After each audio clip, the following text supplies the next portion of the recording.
Hello there YouTube, welcome back to Richmond. I thought I'd introduce you to the current locomotive fleet here at Richmond.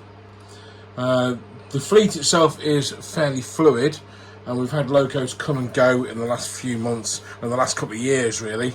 When I started modelling 00 again 2.5 years ago, we had a bit of a hodgepodge of locomotives, and as we've sort of researched what would have run on the Richmond branch, that sort of fleet of locomotives has gradually come to represent what would have actually run in the area, with one or two sort of anomalies. So we'll just quickly, while we're all here in front of us, we'll run through the fleet and we'll tell you a little bit about them. So I hope you enjoy. So starting off here with this little beauty. This, if we just move it away from the platform so you can see the whole thing, if it's going to play ball, well it is. So there we go, we should leave it there. That is, I believe, a Newcastle Northeastern Railway G5 kit. This was a bargain on eBay a few weeks ago. It doesn't run amazingly. I'm sure it would run fine if I was running DC. It's been fitted with the DCC Concepts Zen Black Mini decoder, which is it's my go-to decoder. It's one of my favourites. I've used it in pretty much all of my locos apart from one or two. It doesn't run amazingly. There's only pickups on two of the axles, the driving wheels, which sort of limits the amount of power it can receive, so I'm going to fit a stay alive capacitor to it at some point. It still needs couplings, so we'll have KDs fitted at some point in the next week. There is an issue with the bogie on it, which is the two training wheels. Whoever made it had cut a slot for the screw that holds the bogie on to sort of pivot, for the bogie to pivot and sort of move around the curves. The driving wheels don't have any play in them at all, so they don't like curves at all. It's quite sort of rear heavy, so most of the weight is on the bogie. There is a fairly decently strength spring pressing down between the bogie and the body, which holds everything upright, but the guy built it, as well as cutting the slot in the bogie frame, had cut a hole for the spring to seat in, and it doesn't really work because it doesn't let the bogie pivot and swing from side to side. So I'm going to have to fit a washer or something on there and cut the spring down a little bit just to compensate, and then hopefully it'll go around the curves a bit better. I also do want to repaint it in BR livery, probably unlined black, and give it its BR number. And the eagle-eyed among you will notice that a footstep is missing on this side. It fell off. I have got it just needs gluing back on. And hopefully, I'm still 2 months whether to keep it or sell it. I may sell it if I'm not happy with how it runs, although I'll leave it hardwired with the DCC decoder because it will be worth a bit more. So that's that one. Moving swiftly on, let's just so we'll move on to this DMU. This is the Hornby Class 101. It's the old Lima Class 101 tooling that Lima introduced that just before they got took over by Hornby. So Hornby have updated it a little bit with a DCC 8-pin plug socket, if you will. So it's got again a DCC Concepts Zen Black decoder fitted. It runs alright. I had issue with it when I first bought it because some of these older Hornby locos, the pickups like to the wires that come off the pickups, the solder's not very good. Whether it's because it was made in Lima's factory or whatever, I don't know. But it's not a bad runner. I've done some modifications to it. I've replaced the buffers with their representations of I think 22-inch oleo buffers, which are slightly big for this DMU. They're incorrect, but it looks quite good. And I've upgraded the bogies at the front and rear of the unit to the later ones that Hornby used with NEM pockets, and it's now got KD coupling to each end. Further refinements will include close coupling between the three cars and getting rid of the big horrible Lima D-ring tension locks. But it's a great runner now. It'll benefit from a stay alive as well at some point, I'm sure. And it's one of the stalwarts. I don't know if you can make out there, but I've added destination blind, so it says Darlington at this end, the other end says Richmond, which I thought was a nice touch. And I will be changing the head code to one that's more appropriate at some point as well. So moving on, just here is my V2. This is a Bachmann V2. It's, like I say, the current model. It's the last model that they did, so it's the retool of the old split chassis V2. So it's a DCC ready again with 8-pin socket. This has again a DCC Concepts Zen Black Mini decoder in, with a lace DCC stay alive capacitor. So it's a super high power stay alive, so it'll run for about 2 meters once power's been removed. It's a super runner now. I've not bothered with the coupling on the front. I did have a KD on the front, but it didn't really work. The pony truck puts the coupling at an angle where it doesn't really line up with anything, so I decided to leave it off. A big tender engine like this will go on the turntable anyway before taking the train back, and probably won't do much in the way of shunting. So it's just got a KD fitted to the tender. Now, a strange thing, the older Bachmann V2 has that big chunky plastic hook to couple the tender to the loco. This one doesn't. The later Bachmann ones have like a metal drawbar with 2 holes in. So one will give it a fairly sort of loose coupling, and the other one will close couple it. But I can't close couple this because it's got a lip on the where the fall plate should be on the loco, and it won't go around corners. So I've left it sort of looser couple for now, and we'll look at sort of making a new drawbar or something to close the couple it, or grinding the fall plate away. But like I say, it is a very, very, very good runner. Moving on, in the foreground here is a Hornby K1. This is probably my best running locomotive. It's absolutely fantastic.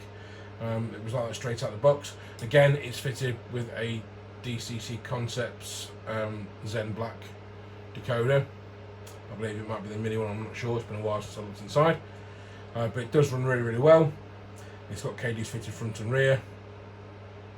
And it's going to be a candidate for having sound fitted to it at some point. Now behind that is a Bachmann K3. I purchased this from Tony Wright, and that's also fitted with a DCC Concepts Zen Black Mini decoder. It runs really well.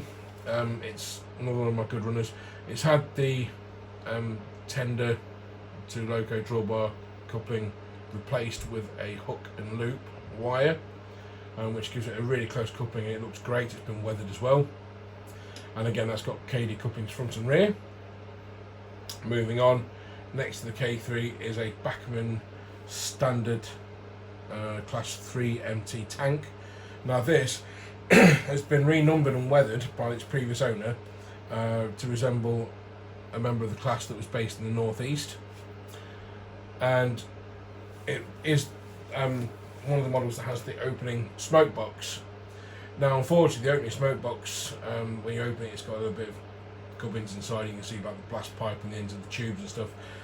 It has the drawback of leaving 0 space for your decoder, and again it's fitted with my as standard DCC Concepts Zen Black.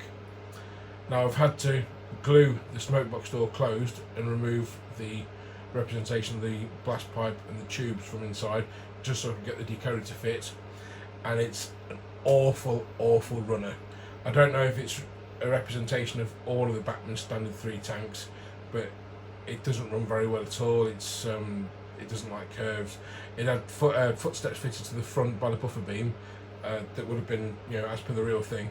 I've had to remove them because the pony truck at the front doesn't like them. It can't swing.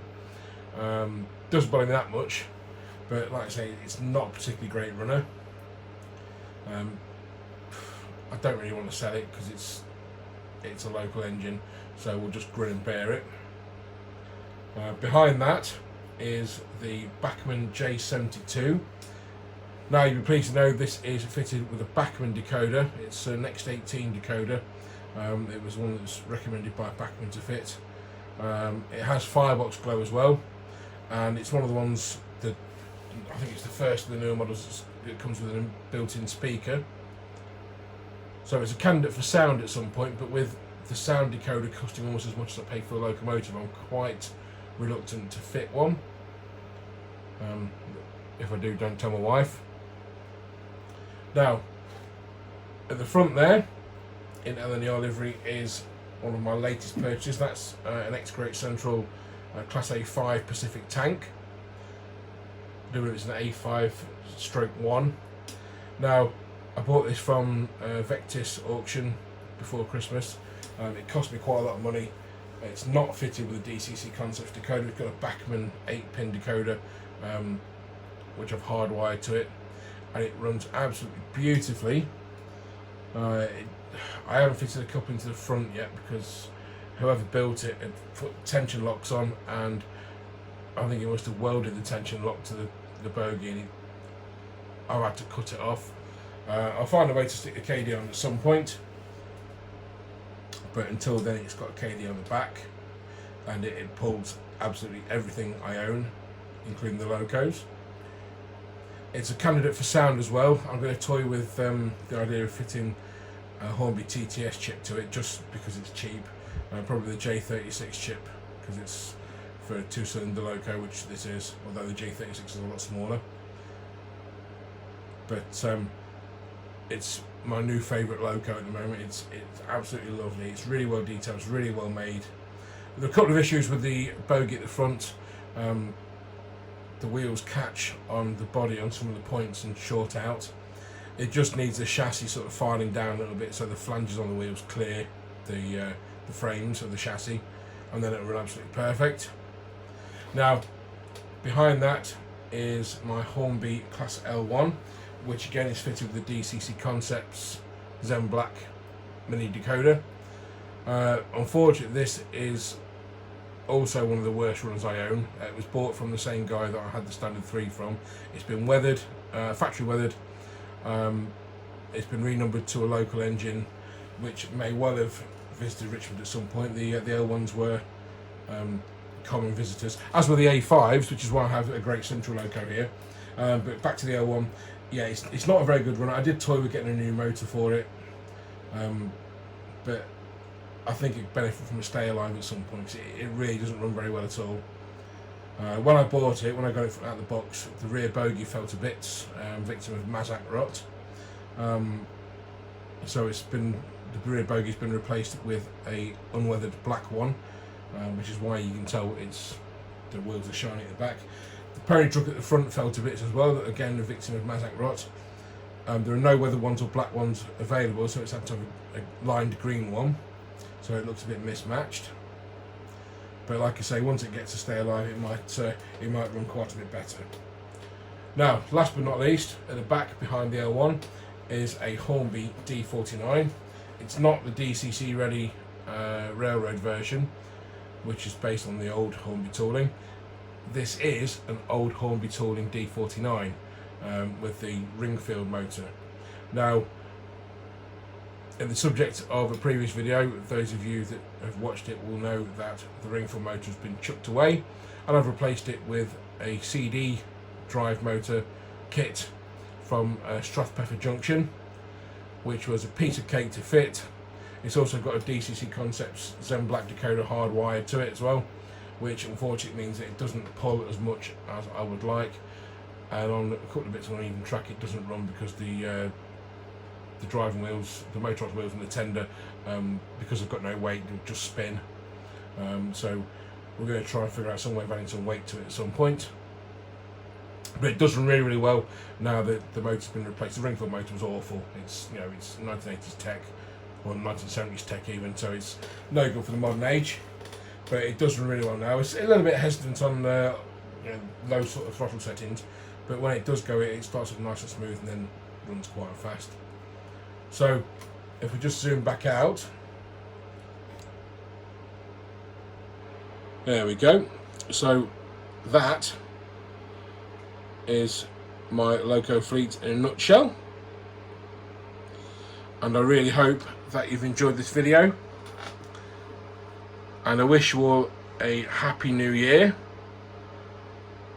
and lots of things to come in 2021. Hopefully we'll get rid of this horrible virus and we can get back to some sort of sense of normality, and hopefully I can get the electrics all done, everything wired up and working properly. Then we can start on ballast and scenery and also finish the station. So just a quick one for you. We just zoom back in to there. You'll see the new station roof with its lovely freshly tiled roof panels. And then if you look to the right of that, you'll see the station buildings with its awful 1970s brick slate paper. It's not really acceptable modern standards, so at some point in the next few weeks we're going to take the roof sections inside, recover them with fresh slates, and it will look a whole lot better, and it will sort of breathe a bit of fresh air into the station itself and revamp it a little bit. And there are a few odds and ends on the station, a few bits of card that the glue's lifting, so we're going to sort of give it a quick refurbishment, and there's a few things to improve on the station as well. But that's a story for another time. And like I say, I really hope you've enjoyed this video. Please like and subscribe. Leave a comment. I will reply to all comments eventually. I like to keep you guys engaged. And I'll see you soon. Happy New Year.